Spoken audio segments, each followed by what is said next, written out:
અમદાવાદના બોપલમાંથી ઝડપાઈ high profile દારૂ પાર્ટી। પોલીસે બાતમીના આધારે કરી કાર્યવાહી। ઝડપાયેલા મોટાભાગના આફ્રિકન હોવાની માહિતી। દારૂ સપ્લાયર અને ફાર્માના માલિકની પણ ધરપકડ।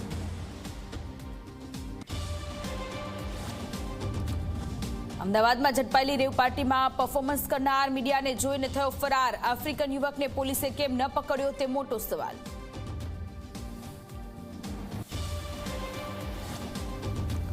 ખજૂરભાઈ તરીકે જાણીતા પ્રખ્યાત નીતિન જાની ગુજરાત વિધાનસભાની આવનારી ચૂંટણી લડી શકે। ખાનગી કાર્યક્રમમાં ચૂંટણી લડવા માટે યુવાનોને આગળ આવવા કરી હાકલ।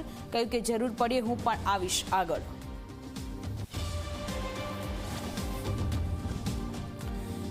જામનગરમાં જાહેરમાં વૃદ્ધે કર્યા બાળકી સાથે ડપલા। અશ્લીલ હરકતના દ્રશ્ય સીસીટીવીમાં કેદ થયા। અન્ય રાહદારીએ વૃદ્ધના ચુંગાલમાંથી બાળકીને છોડાવી।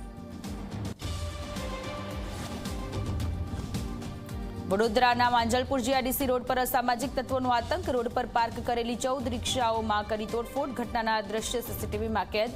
પોલીસે હાથ ધરી તપાસ। અમદાવાદના જય ભગવાન સર્કલથી જમણી તરફ પવનચક્કી સર્કલ જતા રસ્તાની હાલત ખરાબ। વરસાદ રોકાયા બાદ પણ એએમસી હજુ નથી શરૂ કરાવ્યું કામ। કમરતોડ રસ્તાથી લોકો હેરાન।